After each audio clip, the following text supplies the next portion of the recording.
오늘은 에스겔서 21장의 말씀을 보도록 하겠습니다. 이 21장의 내용은 이제 하나님의 심판이 점점 가까이 오면서 이스라엘 민족과 암몬 족속의 심판을 하나님께서 경고하는 메시지인데요. 오늘도 이 말씀을 통해서 하나님의 말씀의 신실하심 그리고 그 하나님의 말씀의 경고를 들을 수 있는 저와 여러분 되기를 주님의 이름으로 축복합니다. 21장 1절에 또 여호와의 말씀이 내게 임하여 이르시되, 이 에스겔서에만 무려 50회의 이 말씀이 반복돼서 나오는데요. 하나님의 말씀이 선지자 에스겔에게 임했다는 겁니다. 그러니까 하나님께서 이 에스겔에게 하나님의 말씀을 주시고 그 말씀을 대언하게 하시는 것입니다. 2절에요. 인자야, 너는 얼굴을 예루살렘으로 향하여 성읍을 향하여 소리내어 이스라엘 땅에 예언하라. 하나님께서 에스겔을 통해서 남유다 백성들에게 경고하라, 그 말입니다. 하나님께서 말씀하십니다. 그것을 들을 때에 은혜가 임하는 것입니다. 3절에요. 이스라엘 땅에서 이르기를 여호와의 말씀이 내게 너를 대적하여 내 칼을 칼집에서 빼어 의인과 악인을 내게서 끊을지라. 하나님께서 이 심판을 경고하시는데요. 여기 의인과 악인을 내게서 끊는다고 말씀하십니다. 그러니까 하나님께서 악인을 심판할 수 있는 것은 우리가 이해가 가는데 의인까지 심판을 당한다는 것에 대해서 우리가 의아해합니다. 그런데 이 무슨 의미냐면요. 책임을 공동으로 묻겠다는 겁니다. 그럼 왜 의인이 이 어려움을 당해야 하는가? 우린 그렇게 생각할지 모르지만 악인은 심판당하는 게 당연합니다. 하나님의 공의에 맞게요. 의인이 심판당하는 이유는 악인 가운데 빛과 소금으로 살지 않았기 때문에 그런 것입니다. 우리가 구원받은 백성이라는 것 그 자체는 무엇을 의미하냐면요. 우리가 하나님의 뜻 가운데 빛과 소금으로 살아가는 것입니다. 그래서 믿지 않는 자들에게 그리고 하나님을 모르는 자들에게 우리가 하나님의 살아계심을 증거하는 것입니다. 무엇으로요? 우리의 삶을 통해, 우리의 입을 통해, 우리의 모습을 통해 보여줘야 하는 것입니다. 그리고 그들에게 하나님의 계심에 대한 경고를 우리의 삶을 통해서 해야 하는 것입니다. 그래야 그들이 나는 하나님이 안 계시는 줄 알았는데 저들을 보니까 하나님이 계시네, 그걸 보일 수 있는 것. 그래야 하나님께서 그 믿는 자들을 통해서 구원의 역사가 이루어가게 하시는 것입니다. 이스라엘 백성에게서도 마찬가지입니다. 하나님이 택함받은 백성이 있고요. 하나님 앞에 버림받은 백성이 있었습니다. 그러나 이 버림받은 백성이 징계할 때에 이 안에 있던 모든 의인들도 함께 공동적인 책임을 지게 된 것입니다. 아픔을 같이 당한다, 그 말이죠. 4절에요. 내가 의인과 악인을 내게서 끊을 때이므로 내 칼을 칼집에서 빼어 모든 육체를 남에서 북까지 치리니. 남에서 북까지, 그러니까 이 팔레스타인 전역에 지금 하나님의 심판이 임하시는 것입니다. 5절에요. 모든 육체는 나 여호와가 내 칼을 칼집에서 뺀낸 줄을 알리라. 칼은 다시 꽂지 아니하리라 하였다 하라. 이 심판은 거둬들이지 않는다, 그 말이죠. 이제는 이것이 죄악이 무르익어서 이제 하나님의 심판만 남겨두고 있다, 그 말이죠. 경고입니다. 6절에요. 인자야, 탄식하되 너는 허리가 끊어진 듯 탄식하라. 그들이 목전에서 슬피 탄식하라. 허리가 끊어질 정도로 탄식하라는 의미는 무엇을 의미하냐면요. 고통 가운데 탄식하라, 그 말이죠. 그 탄식을 보고 사람들이 왜 그 웁니까, 탄식합니까 할 때 이제 심판이 우리에게 임박했다. 이제 거둬들이지 않는다. 우리가 하나님 앞에 회개하는 거 외에 다른 방법 없다. 그것을 지금 하나님께서 메시지로 그에게 전달하는 겁니다. 7절에요. 그들이 내게 묻기를 내가 어찌하여 탄식하느냐 하거든 대답하기를 재앙이 다가오는 소문 때문이니 각 마음이 녹으며 모든 손이 약하여지며 각 영이 쇠하며 모든 무릎은 물과 같이 약해지리라. 보라, 재앙이 오나니 반드시 이루어지리라. 주 여호와의 말씀이니라 하라. 재앙이 임하되 거둬들이지 않는다, 그 말이죠. 반드시 임하게 된다. 그러니까 심판의 이 메시지를 듣고 회개하는 것 외에 다른 방법이 없다, 그 말입니다. 8절에 여호와의 말씀이 또 내게 임하여 이르시되 인자야, 너는 예언하여 여호와의 말씀을 이같이 말하라. 칼이여 날카롭고도 빛나도다. 반복해서 하는 건 이것은 경고하는 겁니다. 멈추지 않는다, 그 말이죠. 심판이 멈추지 않는다, 그 말입니다. 그러니까 너희가 깨달아야 한다. 그것이 너에게 살 길이다, 그 말이죠. 10절에 칼이 날카로움은 죽임을 위함이요 빛남은 번개같이 되기 위함이니 우리가 즐거워하겠느냐? 내 아들의 귀가 모든 나무를 업신여기는도다. 하나님의 말씀을 우습게 여기고 있었다, 그 말이죠. 누가요? 여기 내 아들의 규, 이 규는 왕이 이 통치권을 의미하는 건데요. 바로 이 왕권, 남유다의 왕권이 하나님을 우습게 여겼고요. 모든 나무, 모든 열방도 함께 하나님을 우습게 여겼다 그 말이죠. 그러니까 이제 하나님께서 심판이 목전에 와 있다. 이 심판은 번개같이 임할 것이다 그 말이죠. 그러니 너희가 이제 이 문 앞에 와 있는 심판을 피할 수 있는 길은 하나님 앞에 회개하고 통회하고 자복하는 것밖에 없다 그 말이죠. 그런데 이들은요, 그 경고의 메시지까지도 듣질 않았습니다. 11절에요. 그 칼을 손에 잡아 쓸만하도록 빛나게 하되 죽이는 자의 손에 넘기기 위하여 날카롭고도 빛나게 하였다라. 이 죽이는 자의 손에 넘겼다는 것은 이 심판이 바벨론에게 하나님께서 도구로 사용하셔서 이 바벨론을 통해서 암몬과 그 다음 남유다를 심판하시겠다는 겁니다. 12절에요. 인자야 너는 부르짖어 슬피 울지어다. 이것이 내 백성에게 임하여 이스라엘 모든 고관에게 임하리로다. 그들과 내 백성이 함께 칼에 넘어질 바 되니니 너는 내 넙독자를 칠지어다. 탄식하라 고통을 가해라 그 말이죠. 이 심판이 백성들과 고관에게, 그러니까 빈부 귀천 따질 것 없이 모두 하나님 앞에 심판받게 될 것이다 그 말이죠. 그러니까 예외가 아니다. 이 땅이 심판을 받으면 이 이스라엘 땅 안에 사는 모든 사람들이 고통을 당하게 될 것이다 그 말이죠. 13절에 그것이 시험이라. 만일 업신 여기는 구가 없어지면 어찌할까. 주 여호와의 말씀이니라. 업신 여기는 규, 이 왕권이 하나님을 무시했는데 그 왕들만 없어진다고 문제 해결되는 거냐? 그렇지 않다 그 말이죠. 그리고 이스라엘 민족에게서는 우리는 선민이다. 우리는 하나님 앞에 택함 받은 백성이기 때문에 하나님이 우리 백성은 심판하지 않는다는 그 나름대로의 의식을 가지고 있었습니다. 그런데 그들은 삶은 없었습니다. 그러니까 무엇만 가지고 있었냐면요, 자부심만 가지고 있었다는 거죠. 그들이 삶은 없었습니다. 그래서 하나님께서 그것이 너희의 시험이다 그 말이죠. 이 말을 우리에게 적용하면 뭐죠? 나는 예수 믿으니까 천국 가. 난 교회 열심히 다니니까 하나님 앞에 구원받아. 나는 축복받을 거야. 내 생각입니다. 우리 간혹가다 그런 착각에 빠질 때가 있어요. 나는 교회 다니니까, 나는 예수를 믿으니까, 나는 하나님을 아니까. 뭐든 뭐만 있죠. 머리에 있는 거, 의식만 있는 겁니다. 삶은 없어요. 세상 사람들은 똑같이 살고, 어떨 때 세상 사람보다 더 악하게 살고, 어떨 때는 하나님 무시하고 의식 없이 살고, 원망하고 불평하고. 하나님을 안다고는 말하지만 하나님과의 관계, 하나님의 말씀대로 살지 않는 것, 그건 아무 의미가 없는 겁니다. 이스라엘 민족이 그렇게 한 겁니다. 심판이 임해도 어떤 생각을 가지고 있었냐면 우리는 선민이다. 우리 하나님 앞에 택함 받은 백성이라, 그것만 가지고 있었어요. 그러니까 뭐가 있죠? 그들이 스스로 시험에 빠진 겁니다. 우리 믿는 자들이 잘못된 의식에 스스로 그 시험에 빠져 있는 것입니다. 그것을 벗어나지 못하면요, 결국 예수 믿는다고 하는 사람들이 심판당하는 것을 우리가 보게 될 것입니다. 14절에요. 그러므로 인자야 너는 예언하며 손뼉을 쳐서 칼로 두세 번 거듭 쓰이게 하라. 이 칼을 죽이는 자이라. 사람들이 둘러싸고 죽이는 큰 칼이로다. 하나님의 심판에 큰 이 심판이 너희의 지금 목전에 와 있다. 너희가 이것 깨닫지 못하면 안 된다 그 말이죠. 15절에 내가 그들이 낙담하여 많이 엎드러지게 하려고 그 모든 성문을 향하여 번쩍번쩍하는 칼을 세워놓았도다. 오호라 그 칼이 번개 같고 죽이기 위한 날카롭도다. 이 이스라엘 민족을 치기 위해서 남유다가 이스라엘이 멸망당할 때 이 남유다가 그것을 알았습니다. 북쪽 이스라엘이요. 그런데 그들은 자각이 없었어요. 알긴 알았지만 왜 이런 결과가 있는가를 깊이 생각하지 않았다 그 말이죠. 그리고 그 이후에 바벨론이 이 남유다를 침공해 들어왔을 때 성을 에워쌌습니다. 그때까지도 이들은 의식이 없었습니다. 곧 끝날 것이라 생각했고, 또 이 애굽을 동맹을 맺은 그 동맹 국가에서 애굽에서 지원군을 보내서 이 문제가 쉽게 해결될 거라고 생각했다는 거죠. 그런데요, 그것은 오산이었습니다. 왜냐하면 하나님의 경고를 무시했어요. 듣질 않았어요. BC 588년에 이 바벨론이 3차 침공에 들어오는데요, 무려 3년 동안 이 성을 에워쌌습니다. 그리고 BC 586년에 멸망당합니다. 그러니까 3년 동안 이 성이 피폐하게 된 거죠.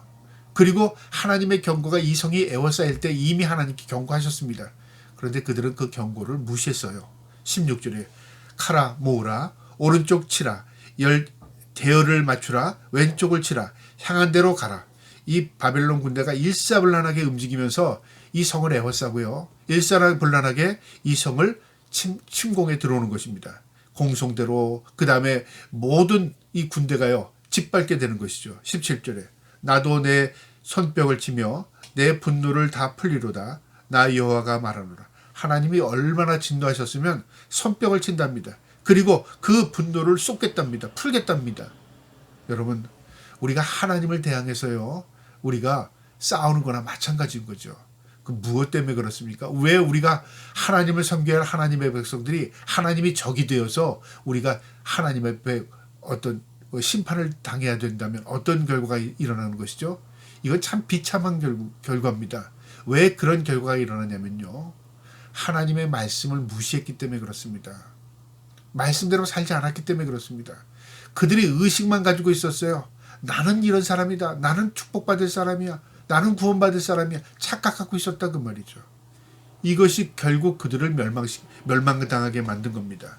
18절에요. 여호와의 말씀이 내게 임하여 이르시되 인자야 너는 바벨론 왕의 칼이 두 길을 한 땅에서 나오도록 그리되 곧 성으로 들어가는 길 어귀에다가 길이 나뉘는 지시표를 하여 칼이 암몬 족속의 라빠에 이르는 칼과 유다의 견관성 예루살렘에 이르는 길을 그리라. 이 에스겔에게요 길목에다가 길을 그리랍니다. 사람들이 볼 수 있도록요. 그래서 두 길을 기르는데 지시표를 그리는 겁니다. 하나는 암몬을 향하게, 하나는 유다를 향하게. 그러니까 유다로 직접 바벨론이 들어올 수 있는 길이 있고요. 암몬을 거쳐서 유다로 들어오는 길이 있었습니다. 직접 들어오기 위해서는 서쪽, 북서쪽으로 향해서 들어오면요. 바로 암몬을 거치지 않고 요단강 북쪽을 거쳐서 예루살렘으로 이스라엘로 들어옵니다. 남유다로요. 그 길로 들어가면 먼저 남유다가 멸망을 당하는 거죠. 그 다음에 암몬 쪽으로 들어오면 동쪽으로 쭉 내려와서 요단강 중부 하부를 거쳐서 예루살렘으로 들어옵니다. 그러면 이것은 암몬이 먼저 멸망을 당하는 거죠. 그러니까 그 당시의 사람들이 어떤 생각을 가졌으면 아니야. 암몬이 멸망을 당할 거야. 바벨론이 지금 침공에 들어온다면 암몬이 지금 침공을 당할 거야. 그렇게 생각한 사람이 있고요. 아니야. 우리가 먼저 침공을 당할 거야. 그렇게 불안을 떠는 사람들이 있었어요. 그런데 여기 보니까 20절이에요. 칼이 암몬 족속의 라빠에 이르는 길과 유다의 경관성 예루살렘에 이르는 길을 그리라고 하나님께서 말씀하셨어요. 두 길이 그려졌다 그 말이죠. 21절에 바벨론 왕이 갈림길 곧 두 길 어귀에 서서 점을 치되 화살들을 흔들어 우상에게 묻고 희생 제물의 간을 살펴서 이 바벨론 왕 느부갓네살이 이제 남쪽에 있는 유다나 암몬을 쳐들어오기 전에 점을 치는 겁니다. 어떤 길로 가서 먼저 어디를 무너뜨릴까 그걸 점을 치는 거죠. 그 당시에 우상 숭배자들이 이렇게 점괘를 구하는 것이 참 많았습니다. 그러니까 희생 제사를 드리고 그 희생 제사의 심장 간을 꺼내서 그 간의 형태를 보고 색깔을 보고 아 이게 어떤 방향이구나 그걸 지시를 받기도 했고요. 그러니까 귀신의 지시를 받는 거죠. 또 때로는 화살통에다가 표시를 해서 넣고 하나를 뽑습니다. 그래서 그것을 점괘로 보고 그것을 선택해서 또 방향을 잡기도 했습니다. 즉 그것을 의미하는 겁니다. 22절에요. 오른손에 예루살렘으로 갈 점괘를 얻음으로 공성태를 설치하며 입을 벌리고 죽으며 소리를 높여 외치며 성문을 향하여 공성태를 설치하고 토성을 쌓고 사다리를 세우게 되었나니 이 바벨론 군대가 남유다를 먼저 침공해 들어왔습니다. 그것은 뭐냐면 점괘가 예루살렘을 향해 있기 때문에 그렇다 그 말이죠. 그들이 우상에게 자신들이 섬기는 우상에게 점을 쳤는데도 그게 하나님의 섭리 안에 있었다 그 말이죠. 여러분 우상들이 자신들의 신을 섬기는 그 우상에게 점괘를 구했는데 그 점괘가 예루살렘을 향해 있어요. 그런데 그것이요 하나님의 섭리였다 그 말이죠. 무엇을 의미합니까? 세상을 움직이시고 다스리시는 분은 하나님이시다 그 말이죠. 그리고 이 바벨론 군대가 남유다를 먼저 들어옵니다. 그래서 어떻게 했냐면요 남유다를 침공해 들어와서 공통대를 쌓고 그 다음에 이 군대를 배열합니다. 토성을 쌓습니다. 그러니까 예루살렘 성을 에워싼 겁니다. 23절에 전에 그들에게 맹약한 자들은 그것을 거친 거짓 점괘로 여길 것이나 바벨론 왕은 그 죄악을 기억하고 그 무리를 잡으리라. 다른 사람들은 그 엉터리 점괘야, 그거 아닐 거야, 그렇게 생각할 수 있다 그 말이죠. 그런데 뭐라고 말하냐면 바벨론 왕은 그 죄악을 기억한답니다. 바벨론이 남유다를 심판하기 위해서 들어왔습니까? 바벨론은 남유다를 침공해 들어온 이유는 뭐냐면요, 심판의 의미가 아닙니다. 그들은요, 침공해서 땅을 넓히고 그냥 속국을 삼고 노획물을 찾고 부를 누리고 영화를 누리기 위해서 쳐들어온 겁니다. 그런데 그 섭리, 그 뒤에는 어떤 배경이냐면 하나님의 심판의 배경이 있었다 그 말이죠. 바벨론을 도구로 삼으셔서 하나님이 지금 남유다를 심판하시는 겁니다. 이것을 지금 말하는 겁니다. 악을 기억하셨답니다. 24절에요. 그러므로 주 여호와께서 이같이 말씀하셨느니라. 너희의 악이 기억을 되살리며 너희의 허물이 드러나며 너희의 모든 행위의 죄가 나타났도다. 너희가 기억된 바 되었은즉 그 손에 잡히리라. 하나님이 기억하신다. 너희의 악을, 너희의 허물을, 너희의 죄악을. 그래서 그의 손에 잡히게 하는 것이다. 하나님의 섭리다 그 말이죠. 25절에 너 극악하여 중상을 당할 이스라엘 왕아, 내 날이 이르렀나니 곧 죄악이 마지막 때이라. 이 죄악이 심판되는 마지막이라 그 말이죠. 그래서 히스기야 왕 마지막 히드기야 왕, 이 마지막 왕, 이 눈이 뽑혀서 바벨론을 포로로 잡혀갑니다. 그 이후에 왕을 세우지 못하고 나라는 이제 소멸됩니다. 그러니까 하나님의 말씀 그대로 임한 겁니다. 그러니까 바벨론 군대가 이 3차 침공이 들어와서 그게 이스라엘에서 끝이었습니다. 26절에 주 여호와께서 이같이 말씀하시느니라. 관을 제거하며 왕관을 벗길지라. 그대로 두지 못하리니 낮은 자를 높이고 높은 자를 낮출 것이니라. 하나님께서 왕관을 벗기고 그의 관을 벗긴답니다. 그러니까 이제 다시는 왕을 세우지 못한다 그 말이죠. 27절에 내가 엎드러뜨리거니와 이것도 다시 잊지 못하리라. 마땅히 얻을 자가 이르면 그에게 주리라. 엎드러진다는 말을 3번 반복했다는 것은 돌이킬 수 없다. 확정되었다 그 말이고요. 마땅히 얻을 자란 누굴까요? 이 왕권을 누가 얻을 수 있어요? 그 위에 왕을 세우지 않는데요. 그런데 이 말은요, 메시아 출현의 예언입니다. 그러니까 그 이후에 메시아가 이 예루살렘에 나타나셔서 그 왕권을 이어간다 그 말이죠. 그러니까 영적인 의미입니다. 이스라엘은 왕 제도가 그 이후에 사라져 없어져 버렸습니다. 그러나 이제 예수 그리스도 메시아가 만왕의 왕이 되셨습니다. 그리고 인류를 구원하실 왕이 되신 것입니다. 28절에 인자야 너는 주 여호와께서 암몬 족속과 그의 능욕에 대하여 이같이 말씀하셨다고 예언하라. 너는 이르기를 칼이 뽑히도다 죽이며 멸절하며 번개같이 되기 위하여 빛나도다. 이 암몬 족속이 이스라엘이 남유다가 멸망당하는 걸 보고요, 어떤 면으로는 좋아했습니다. 야, 우리가 아니라 남유다구나. 우리 살았다고 생각했죠. 근데 그게 아니라 그 말이죠. 29절에 내게 대하여 허무한 것을 보며 내게 대하여 거짓 복수를 하는 자가 너를 중상당한 악인의 목전 위에 두리니 이는 그의 날 곧 죄악의 마지막 때가 이름이로다. 이 암몬 족속들은 남유다가 망하는 걸 보고요, 너희의 죄악 때문에 그래, 너희 마지막에 끝이야 라고 생각했어요. 자신들이 당할 일을 생각하지 않았다 그 말이죠. 30절에 그러나 칼은 그 칼집에 꽂을지어다. 내가 지음을 받을 곳에서 내가 출생한 땅에서 내가 너를 심판하리라. 이 암몬 족속에게도 경고하는 겁니다. 그러나 너희는 대항하지 못할 거다 그 말이에요. 칼을 꽂으라. 너희는 싸우지도 못할 거야. 짓밟힐 거야. 너희가 출생한 땅에서, 살아온 땅에서 내가 너를 심판하겠다. 하나님의 경고의 메시지입니다. 31절에 내가 내 분노를 내게 쏟으며 내 진노의 불을 내게 내뿜고 너를 짐승 같은 자 곧 멸하기에 익숙한 자의 손에 넘기리로다. 바로 짐승 같은 자 바벨론 군대입니다. 바벨론 군대에게 너희를 넘기리라. 너희는 그 바벨론 군대에게 처참하게 짓밟힐 것이다 그 말이죠. 남유다는 끌려갔습니다. 바벨론으로요, 일부가. 이 암몬은 완전히 거기서 쑥대밭이 됩니다. 그리고요, 이 일로 인해서 이제 나라가 회복이 안 됩니다. 이 일이 언제 일어났냐면 남유다가 멸망당한 이후에 5년 후에 그대로 일어났는데요, 더 처참하게 짓밟힙니다. 마지막 32절에요. 내가 불의 섬과 같이 될 것이며 내 피가 나라 가운데 있을 것이며 내가 다시 기억되지 못할 것이니 나 여호와의 말씀이니라 하라. 이 암몬은 불에 섬은 완전히 타버리면 죄도 안 났잖아요. 싹 날아가고 소멸되잖아요. 완전히 소멸될 것이라는 것이고 피로 물들여질 것이라는 이야기고 다시는 기억되지 않는다. 그러니까 회복이 불가능할 것이다 그 말이죠. 남유다는 하나님이 택함 받은 백성이었습니다. 그러나 그들은 짓밟혔습니다. 그들의 죄악으로요. 그리고 그들은 바벨론의 포로로 끌려갔습니다. 그러나 70년 후에 다시 이스라엘로 회복되는 역사가 있었습니다. 그러나 암몬 족속은 짓밟히고 그리고 회복이 안 됐습니다. 그리고 소멸되어 버렸습니다. 기억 속에 잊혀지는 민족이 되어버린 것입니다. 여러분, 하나님의 말씀이 1.1획도 땅에 떨어짐없이 그대로 임합니다. 이스라엘 민족이 이 일이 일어나기 전에 하나님의 말씀을 받아들였다면요, 회개할 기회를 얻었을 것입니다. 그리고 하나님의 징계를 거둘 수 있었던가, 아니면 그 심판이 강도가 약해졌을 수 있을 것이었습니다. 그러나 이스라엘 민족은 하나님의 말씀을 끝까지 받아들이지 않고 거부했습니다.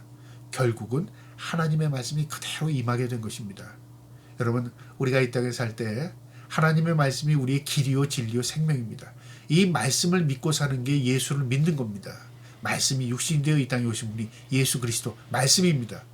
그 말씀을 믿을 때에 우리가 참된 길로 인도함을 받게 되는 것입니다. 저와 여러분이 말씀대로 오늘도 살아 승리할 수 있기를 주님의 이름으로 축복합니다.